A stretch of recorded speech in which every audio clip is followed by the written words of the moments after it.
Meghan Markle and Gloria Steinem is down, or sat down rather, for a casual chat about the importance of voting in a video. So share it on the Makers Women Instagram page. Take a look.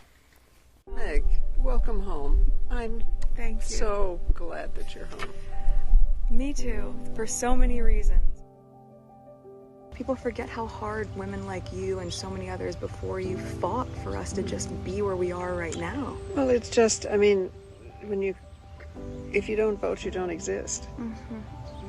I mean, you know, it is the only place where we're all equal, the voting booth.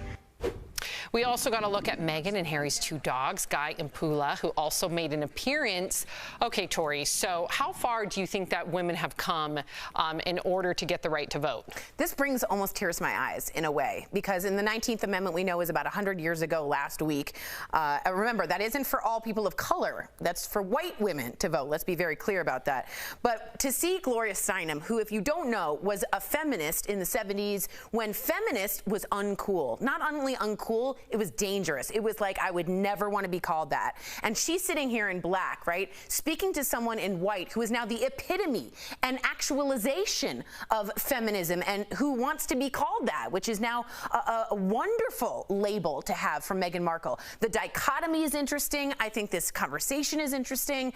Gloria seeing her dreams realized in Meghan Markle is interesting. And all about the vote gives goosebumps to me. Now, is Meghan Markle the most relatable human being to talk about voting? Maybe not, but she's a housewife and she's suburban and she's living there and she's voting and she has a lot of people on her platform. So it gave me goosebumps. I love that. And Erica, before you chime in, I want to show our viewers and you and get your response, Erica. There are 4 arguments from the 1800s and 1900s about why women shouldn't vote. Here's the first one, Erica.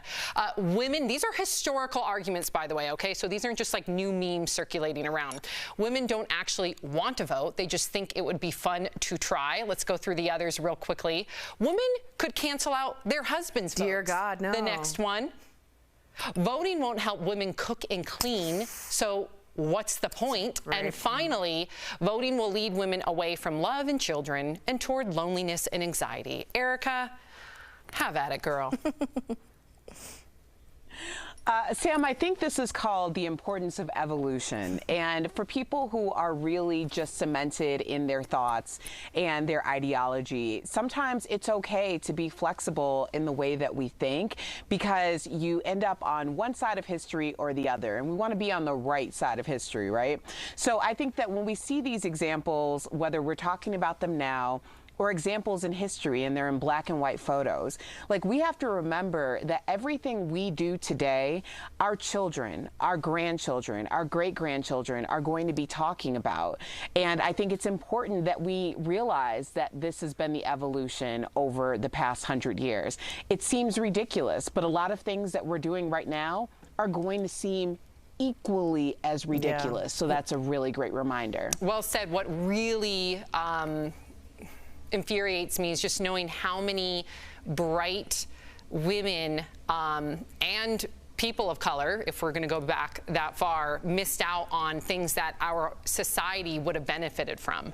So whether it would have been inventions or doctors or cures, like they say if you include women in the process, everybody gets better statistically. Right. The data just shows families get better, countries get better, they get richer, they get wealthier, the entire system works. Yeah, we really definitely handicapped ourselves way back then.